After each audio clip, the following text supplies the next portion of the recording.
Hello everyone, it's Steamberg Avenue, I'm Eric. For many years, my favorite amusement park was Cedar Point in Sandusky, Ohio. It's known as the roller coaster capital of the world, and for good reason.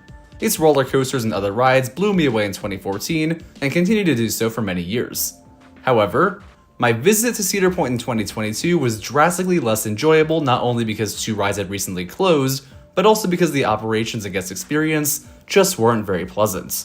As a result, my most recent top 10 parks ranking video saw Cedar Point fall below the top spot. This year, Cedar Point opened two new roller coasters, and I took a 2-day trip there in order to experience them and to see if the park could regain its crown. My experience was great, but it still had a lot of issues that I think everyone planning a trip to the park should be aware of.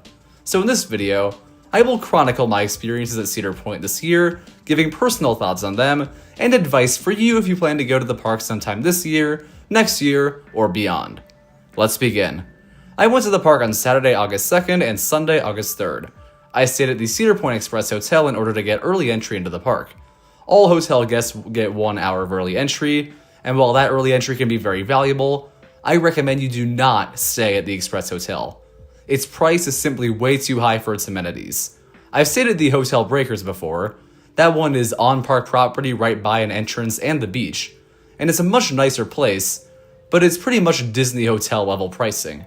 It can be worthwhile if you typically would stay at a Disney on-site hotel. However, if you want early entry without spending several hundreds of dollars, I suggest you buy the Gold Pass with the All-Park Passport. Since Cedar Point is now part of the Six Flags chain, the Gold Pass gives you admission to every Six Flags park.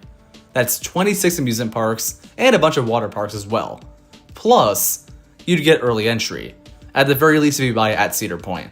I don't know full details, so you should look into it, but currently, it's $120 for the Cedar Point Gold Pass.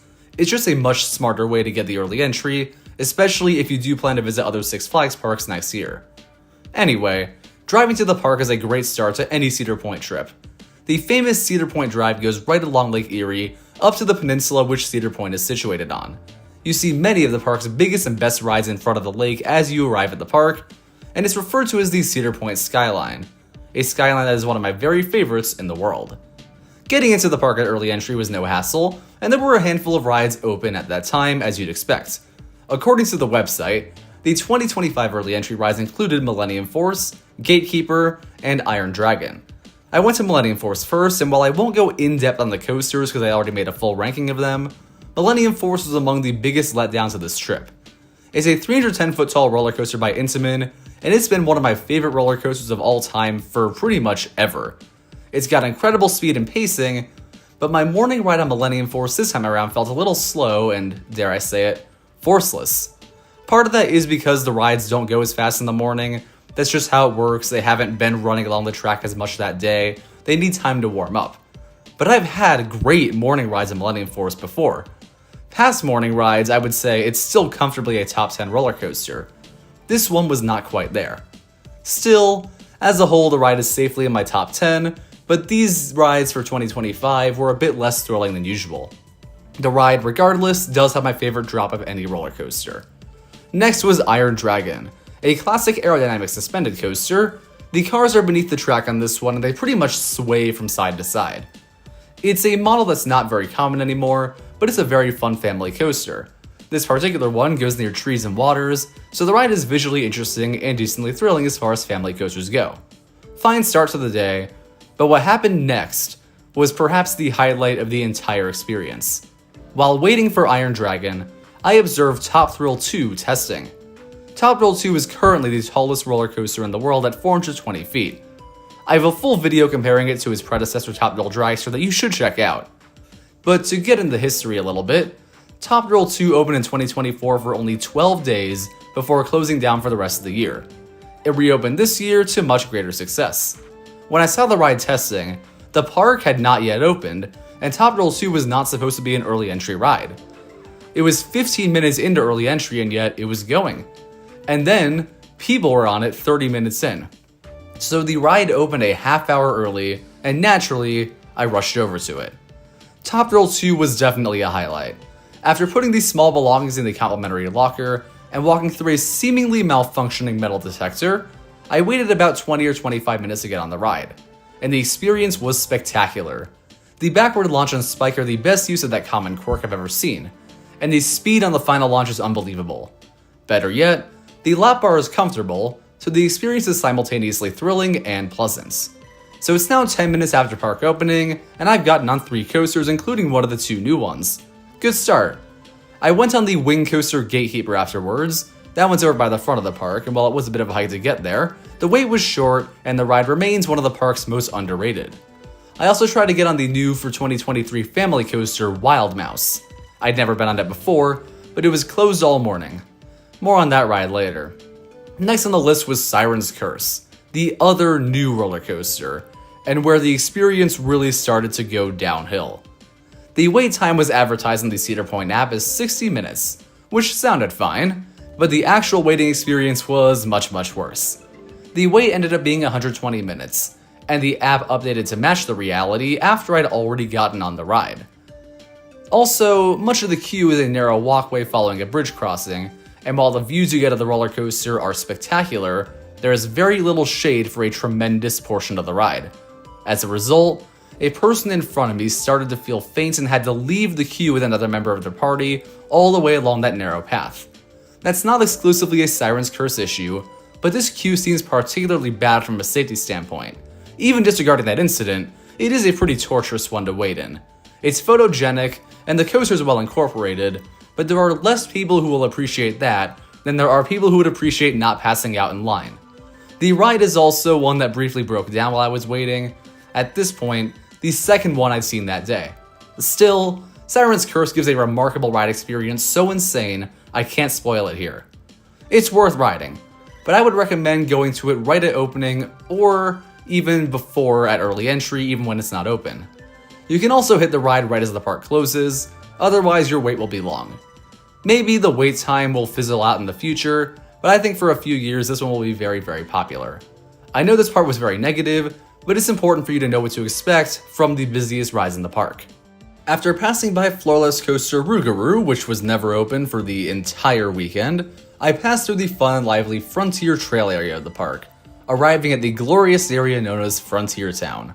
This area looks nice and is quite expansive, but it's most well known for having 2 of the park's best roller coasters right next to each other. I first attempted to ride Steel Vengeance, the 205-foot tall hybrid coaster that's been either my first or second favorite roller coaster ever since I rode it. Sadly, it broke down while I was in line 2. That's 3 in a row. So I hopped on the train ride known as Cedar Point at Lake Erie Railroad, and it took me right back to Siren's Curse. I discussed the train ride in a recent ranking, but it offers great views of the roller coasters and some fun sets that I think make it worth doing if you want to break from the roller coasters / long waits. Afterwards, I attempted to ride Wild Mouse again. The wait time was listed as 45 minutes, yet another underestimate. After waiting an hour for the ride and seemingly still being 10 minutes from boarding, the ride broke down again and tested for a while before employees had everybody leave the line for extended downtime. I don't know what the park is doing to its Wild Mouse, but I don't think I've ever even seen a Wild Mouse break down before this, let alone multiple times a day.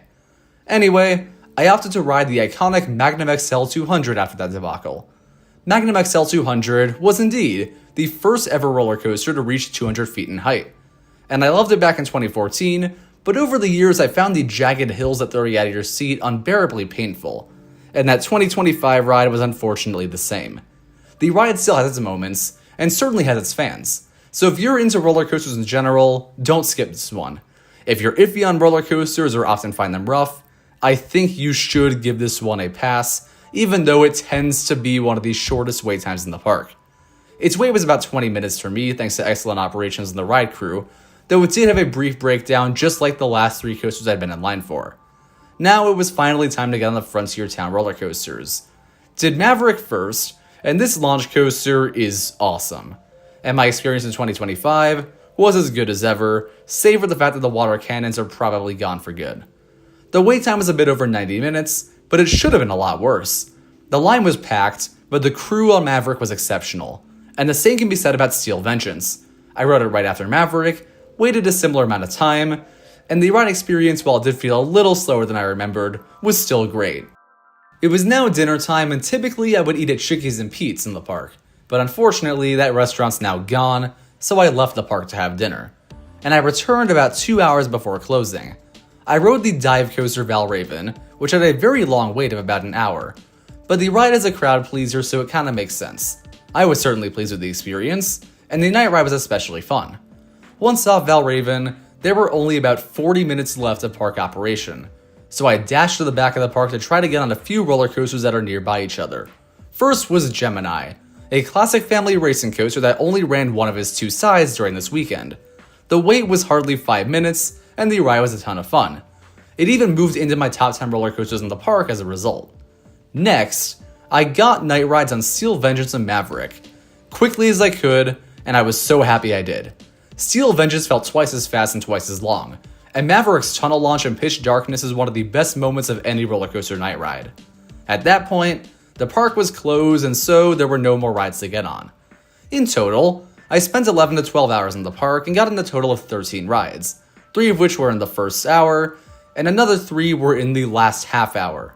That doesn't sound very productive, and while the amount of time actually spent waiting in line for rides or riding them was more like 9 or 10 hours, it's still not really a lot of rides to get on in that time.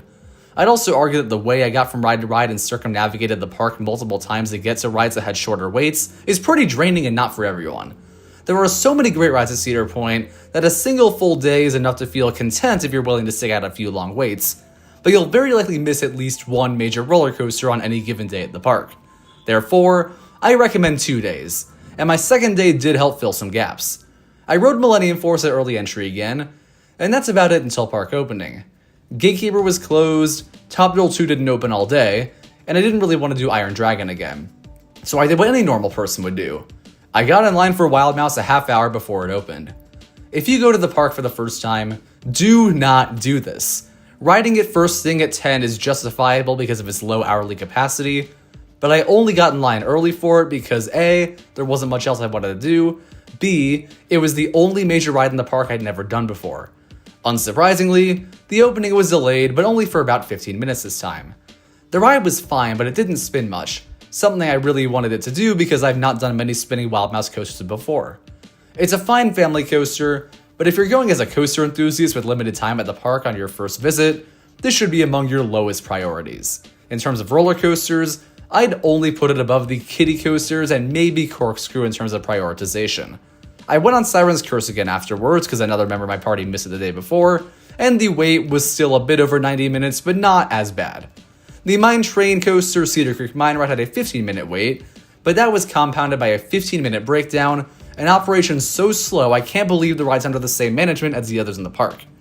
The ride vehicles are also particularly small.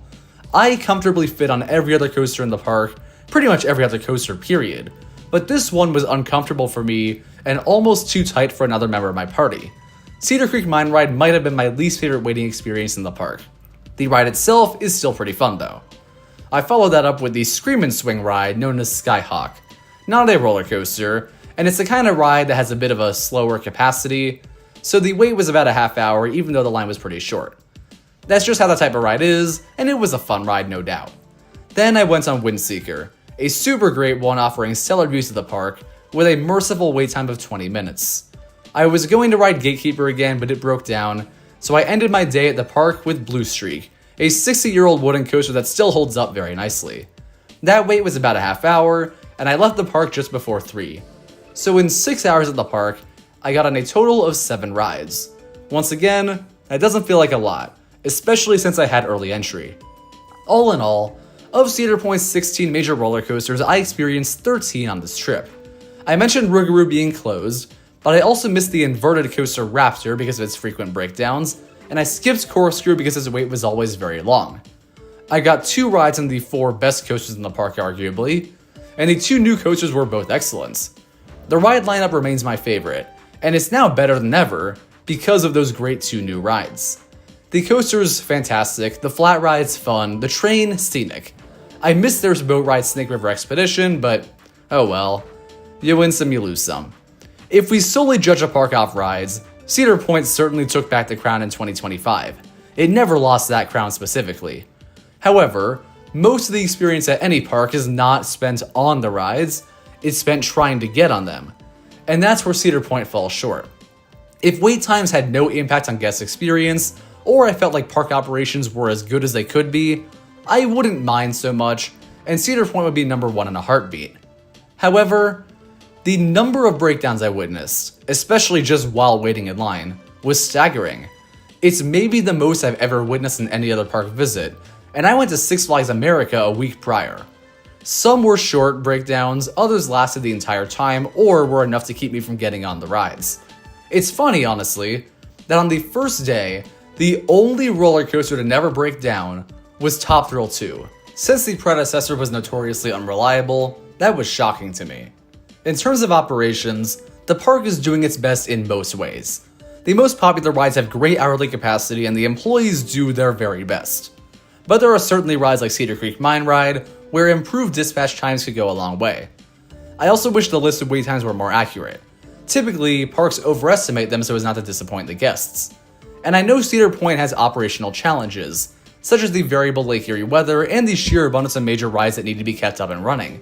That said, I went at a time when the park should have been at its very best. The park was slammed, and there wasn't even a moment of inclement weather. Unfortunately, the park was not running as well as it could have been, and it impacted the guest experience pretty significantly.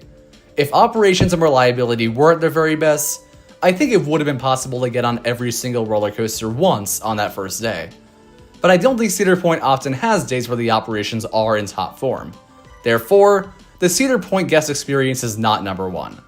The park has gotten busier over the years with the improved ride lineup, and I think the park is still experiencing some growing pains. The operations were much better than my 2022 visit, and the rides are better than ever. But there are other parks with great ride lineups that have much better guest experiences. So is Cedar Point still short of being my favorite park? I don't know. It's kind of impossible not to have a blast here even if you only get on 3 major rides. And the park is pretty close to being its best. The handful of major breakdowns, slow operations, and inaccurate wait times are the only obstacles. The operations of the park are good overall, just not quite great. I think 2026 has potential to be a fantastic year for the park, as they iron out those newest rides and crowd control in general. If you go next year, I think there's a good chance it'll be your favorite. For now, Cedar Point is so close to my number 1 it might be a tie, but I'm not sure. Perhaps a revisit isn't ordered for next year. After all, I'll take any chance I can get to get on the roller coasters at the roller coaster capital of the world. Thank you for watching. I hope you enjoyed this review. Please comment down below your thoughts on Cedar Point and any questions you have. I'd be happy to answer to help you plan your Cedar Point trip. Subscribe for more theme park videos. I'll see you next time.